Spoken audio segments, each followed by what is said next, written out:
Hola, ¿qué tal? Bienvenidos a su canal de cómo aprender fácil. En este video responderemos la pregunta de qué es un mol y principalmente cuántos gramos hay en un mol o cuántas partículas hay en un mol.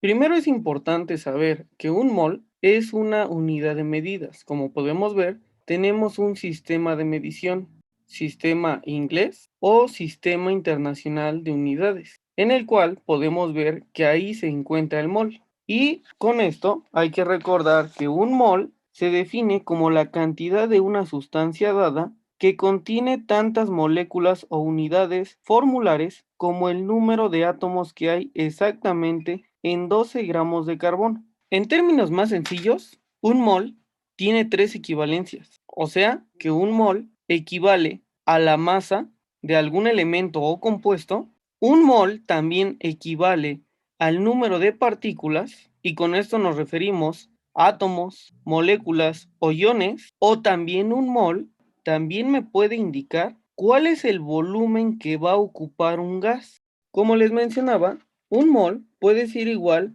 al peso molecular. Y recuerden muy bien, si nosotros estamos hablando del peso molecular, nosotros nos referimos a la masa del elemento o del compuesto. Por lo tanto, la masa nosotros la vamos a expresar en gramos. Puede que ustedes en algún momento vieron el término UMA. La UMA es la unidad de masa atómica, la cual equivale a la masa de un protón o un neutrón. Ya sea que ustedes lo conozcan como gramos o como UMAs, nos referimos a lo mismo.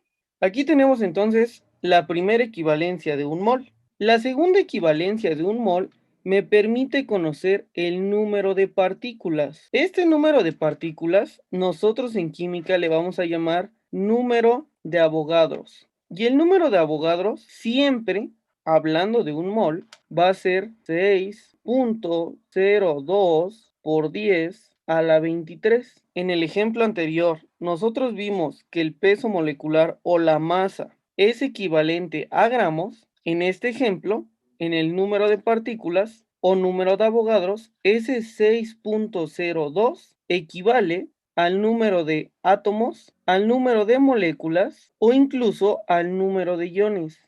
Y la tercera equivalencia es que un mol es igual a 22.4 litros, que es el volumen que puede ocupar un gas. Y como les mencionaba hace unos minutos, nosotros vamos a ver ahorita estos dos ejemplos. Si ustedes necesitaran que abordáramos ejemplos de un mol a cuántos litros equivale para un gas, déjenoslo en los comentarios, subiremos próximamente un video.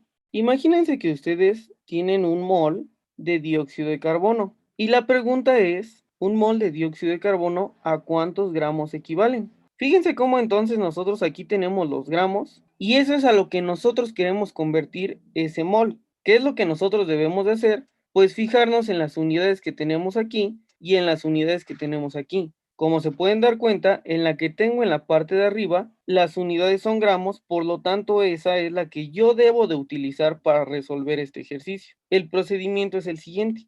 Ustedes primero van a colocar la fórmula, después ustedes van a separar los elementos colocando el carbono y el oxígeno. El siguiente paso es colocar el número de átomos que tengo de cada uno. Fíjense cómo aquí en el carbono, como yo no tengo número, quiere decir que es 1. Yo le voy a colocar que tengo un carbono. Y fíjense ahora, para el caso del oxígeno, como ahí sí puedo ver que tengo 2. Por lo tanto, coloco el 2. El siguiente paso es ayudarnos de la tabla periódica.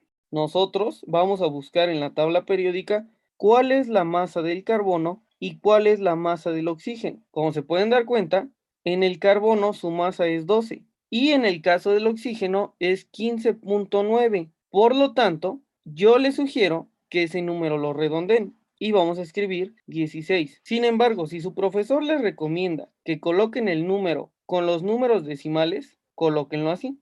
Eso dependerá de cómo les estén enseñando, ya sea redondeado o utilizando los números decimales. El siguiente paso es multiplicar.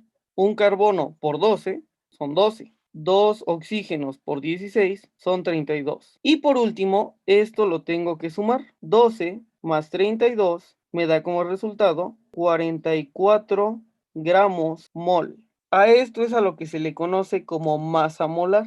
Quiere decir que entonces 44 gramos yo voy a tener en un mol. Así es como se resuelve la primera parte. La segunda parte es mucho más sencilla, porque si ahora nosotros suponemos que yo tengo un mol de oxígeno y yo quiero saber a cuántas moléculas equivale, por lo tanto, lo único que tengo que hacer es lo siguiente. Como sé que me están pidiendo moléculas y el único lugar donde yo veo moléculas es en la referencia de color rojo, esa es la que voy a utilizar. Por lo tanto, un mol me está diciendo que es igual al número de Avogadros y el número de Avogadros me está diciendo que es igual a 6.02 por 10 a la 23. Quiere decir que si aquí tengo un mol, entonces esto va a ser igual a 6.02 por 10 a la 23. Es todo lo que se tiene que hacer. Vamos a poner otros dos ejercicios más. En este ejemplo, ahora nos está diciendo que un mol de hidróxido de calcio a cuántos gramos equivale. Tenemos que hacer el mismo procedimiento que hicimos hace rato de separar los elementos. Escribimos la fórmula, vamos a separar los elementos colocando calcio, oxígeno, hidrógeno. Posteriormente, fíjense cómo del calcio únicamente tengo uno. Por lo tanto, le coloco el número 1. Del oxígeno, fíjense cómo tengo 2, porque tengo aquí un número que me está indicando que lo que está dentro del paréntesis lo tengo dos veces. Por lo tanto, del oxígeno tengo 2. Y lo mismo ocurre con el hidrógeno. Ese 2 me está indicando que tengo 2 hidrógenos. El siguiente paso es conocer la masa de cada uno de estos elementos. Por ejemplo, el calcio podemos ver que su masa es 40, por lo tanto vamos a multiplicar 1 por 40 y el resultado es 40. En el caso del oxígeno, observamos la masa y como les había dicho, redondeando el número, 2 por 16, 32. Y en el caso del hidrógeno, su masa es 1, por lo tanto el resultado es 2. El resultado final al sumar todo esto son 74 gramos mol. Por lo tanto, el resultado aquí es 74 gramos y quiere decir que un mol de hidróxido de calcio es igual a 74 gramos. Para el siguiente ejemplo, nuevamente fíjense cómo aquí tenemos el número de iones y quiere decir que entonces un mol va a ser igual a 6.02 por 10 a la 23. Espero que ya haya quedado clara esta parte de cómo calcular un mol. Ahora vamos a subir la dificultad con otros ejercicios. Tenemos ahora la siguiente pregunta. ¿Cuántos gramos hay en 0.5 moles de ácido sulfúrico? Antes de resolver esto, les voy a poner un ejercicio para que ustedes lo puedan recordar y así hagan los ejercicios siguientes. Imagínense que ustedes tienen ahorrados $100 y que ustedes se los quieren gastar ahorita. Imagínense que yo les digo que esos $100 yo se los cambio por 1,000 pesos. ¿Qué pensarían de eso? $100 por 1,000 pesos. ¿Sería un trato justo? Ustedes para poder tomar una decisión si cambiarlo o no cambiarlo, ¿qué es lo primero que deben de hacer? Pues primero deben de tener una referencia para saber cuál es su guía. O sea, ¿a qué me refiero con esto? Ustedes deben de saber a cuánto equivale $1 para poder decidir si hacen el cambio o no. Vamos a suponer que en estos momentos $1 más o menos equivale como a 20 pesos. Por lo tanto, los 1,000 pesos no sería un trato justo. El trato justo tendría que ser 2,000 pesos. Pero ahora, si les cuesta trabajo saber por qué ese fue el resultado, recuerden que esto es una regla de 3 únicamente. Si tienen problemas con las reglas de 3 o no recuerdan cómo se hace, les dejaremos el video en la descripción y también les aparecerá en un momento. De todos modos, recuerden que para la regla de 3, los números que están en diagonal se multiplican y el resultado se divide entre el dígito que tenemos al lado. Por eso, 100 por 20 nos da 2,000. Entre 1 sigue siendo 2,000. Por eso es el resultado. Ahora sí, vamos a resolver el ejercicio utilizando esta referencia. Si a nosotros en el problema nos están diciendo que tenemos 0.5 mol de ácido sulfúrico, nosotros queremos saber esos 0.5 moles a cuántos gramos equivalen. Nuevamente, como hace rato, ¿qué tendríamos que hacer? Primero tenemos que saber a cuánto equivale un mol. Por lo tanto, debo de calcular ¿cuánto vale un mol del ácido sulfúrico?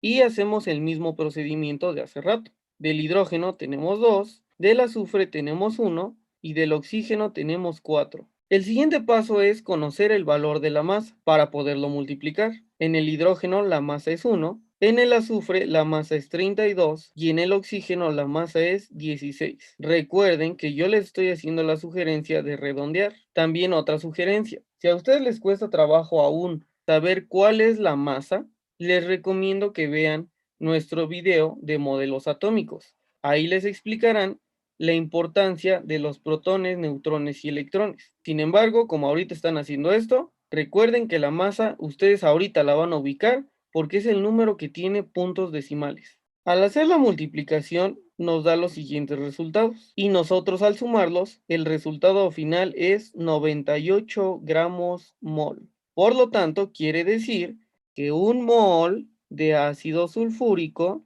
es igual a 98 gramos. Ahora sí que ya tengo esta referencia, lo único que tengo que hacer es la regla de Taylor. Por lo tanto, solo multiplicamos 0.5 por 98 me da 49.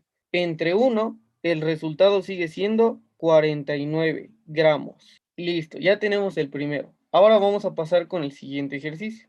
En este ejercicio ahora dice cuántos moles hay en 100 gramos de ácido clorhídrico. Ahora nosotros tenemos los 100 gramos y queremos saber a cuántos moles equivalen. Recuerden que estamos hablando de moles de ácido clorhídrico. Por lo tanto, lo primero nuevamente que yo debo de hacer es conocer un mol de ácido clorhídrico a cuántos gramos equivale. Si nosotros nuevamente hacemos el procedimiento, hidrógeno y cloro, del hidrógeno tenemos 1, del cloro tenemos 1 y lo vamos a multiplicar por su masa. El hidrógeno la masa es 1, el cloro la masa es 35. Por lo tanto, al sumarlo, el resultado sería 36 gramos mol. Quiere decir que un mol de ácido clorhídrico es igual a 36 gramos. Y para poder resolver el resultado, nosotros tenemos que multiplicar 100 por 1, que el resultado es 100. Y 100 entre 36,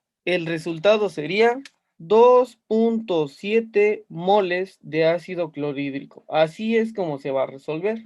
Ahora, les voy a dejar 4 ejercicios para ver que esto haya quedado claro y recuerden hacerlos así como se los estoy colocando. Posteriormente, si necesitan que hagamos un video más complejo o a lo mejor con algunas dudas más detalladas, déjenlo en los comentarios. Esto sería todo y nos vemos el próximo video.